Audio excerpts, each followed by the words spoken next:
நேர்கள் எல்லோருக்கும் வணக்கம். தமிழகத்தை மையப்படுத்தி எல்லோருக்குமே தெரியும் நாடாளுமன்ற கன்னி அமர்வு இடம்பெற்றது.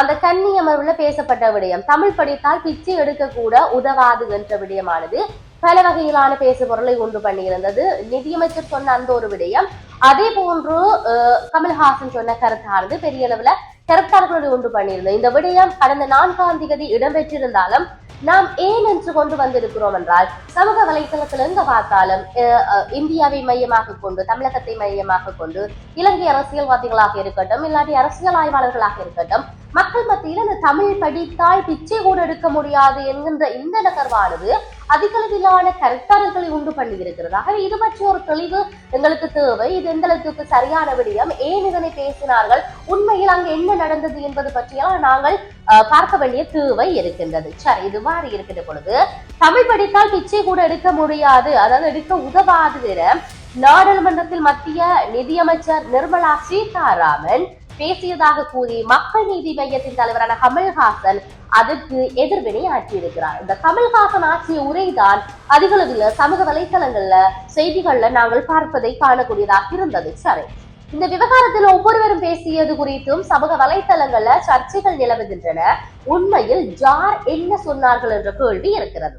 இந்திய நாடாளுமன்றத்தின் மாநிலங்களவை உறுப்பினர் கமல்ஹாசன் பிப்ரவரி மாதம் 4ஆம் தேதி தன்னுடைய கன்னி உரையை நிகழ்த்தியிருந்தார். அந்த உரையின் ஒரு பகுதியாக மத்திய நிதியமைச்சர் நிர்மலா சீதாராமனை குறிப்பிட்டு பேச ஆரம்பித்த கமல், பிரிய சகோதரி பவதி பிச்சாந்தேகி என்று தெலுங்கில் வசைபாடி வந்த அந்த மாமனிதர் இசை மேதை தியாகராஜன் என பிஷா, அதாவது பாத்திரத்தில் இருந்து எடுத்த சில்லறைகள் நவீன காலத்தில் உதவாது என்று தெரிந்தவர்கள் நீங்கள் வெள்ளைக்காரருடைய கல்வியை கற்றவர்கள், ஆகவே கற்புற புத்தி உங்களுக்கு இருக்கும் என்ற விடயத்தையும், அது காற்றோடு போய் பல ஆண்டுகள் ஆகிவிட்டது என்ற விடயத்தையும் கமல்ஹாசன் சொல்லியிருந்தார். அதன் பிறகுதான் உங்கள் பிச்சை பாத்திரம் உருமாற்றப்பட்டது, பிச்சை குவளை பெறும் உண்டியலானது, அந்த உண்டியல் உடைந்த நிதி திரட்ட உதவுவோர் என்று தமிழரை பார்த்து என்ன சொல்லுகின்றார்கள், தமிழ் பிச்சை எடுக்க கூட உதவாதா? ஓரளவு உண்மைதான். ஒரு தெற்கத்தி அறிவுரை தந்தாய் தமக்கென உங்கள் நிதியை திரட்ட ஆங்கிலத்துல ஹிந்தியில பிச்சை எடுக்கலாமே, தமிழ் பிச்சையை எடுக்க உதவாது, திரும்ப முடியாது என்றால் தமிழன் பிச்சை எடுக்க மாட்டான் என்ற விடயத்தை அவர் சொல்லி இருந்தார்.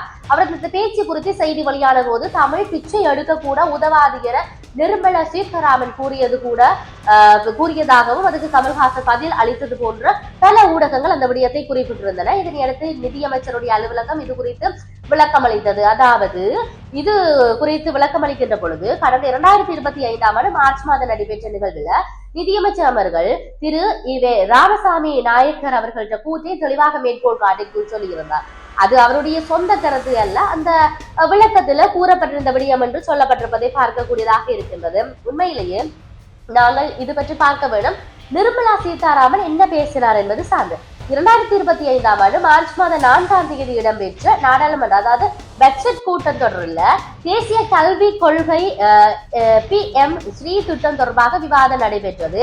அந்த திட்டங்களுக்கு நிதி ஒதுக்குவது தொடர்பாக திமுக நாடாளுமன்ற உறுப்பினர்கள் தமிழச்சி தங்கபாண்டியன் கேள்வி எழுப்பியிருந்தார். அதற்கு பதிலளித்த மத்திய அமைச்சர் தாமேந்திர பிரதான் தமிழக அரசை பொறுத்தவரையில் அவர்கள் தமிழக மாணவர்கள் விஷயத்துல பொறுப்போடு செயற்படவில்லை என்று கூறிய போதுதான் இதற்கு பல விடயங்கள் வாத பிரதிவாதங்களெல்லாம் இடம்பெற்றிருந்தது. அந்த பின்னணியில தான் நிர்மலா சீதாராமனும் தன்னுடைய உரையில சொல்லியிருந்த விடயம், தாமேந்திர பிரதான விவாகத்தை சுட்டி காட்டி பேசின போது பெரியாரின் பெயரை குறிப்பிடாமல் விடுதலை இதழ் வெளியானதாக கூறி ஒரு பகுதியை வாசித்தார்.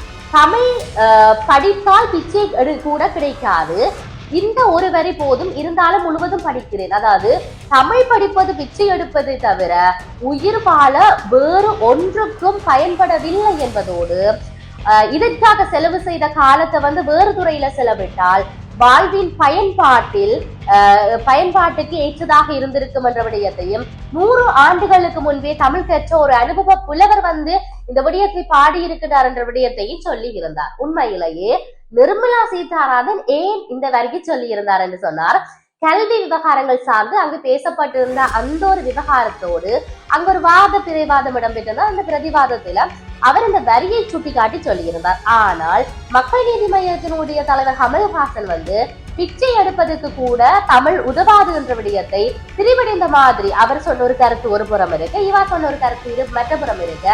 இப்பொழுது சமூக வலைத்தளத்துல அதிக அளவில் சொல்லப்படுகின்ற விடயம் என்னவென்று சொன்னால், தமிழை படிப்பது பிச்சை எடுப்பதற்கு கூட உதவாது என்கின்ற அந்த ஒரு வசனம் கொஞ்சம் கொச்சையாக ஏளனப்படுத்தி பேசுகின்ற மாதிரி தெரியுது. ஆகவே இது சரிப்பிள்ளை என்பதற்கு தாண்டி சமூக வலைத்தளத்துல சமூக ஊடகங்கள் இதை சித்தரித்து காட்டுகின்ற தன்மை என்பது மிக கவலை அளிப்பதாக ஒரு புறம் சொல்லப்பட்டிருக்கின்றது. இருந்தாலும் தமிழகத்தை பொறுத்தவரையில அவர்களுடைய அரசியல் நகர்வுகள் எப்படியெல்லாம் நகருது என்பது நிறைய விடயங்களை மையப்படுத்தி நகர்ந்து கொண்டிருக்கிறது. அவர்களுடைய கண்ணுரைகள்ல பல திட்டங்கள் சார்ந்து சொல்லி இருக்கின்றார்கள். சரி, இதெல்லாம் இருக்கின்ற பொழுது மற்றொரு காணொலியை சந்திப்போம். வணக்கம்.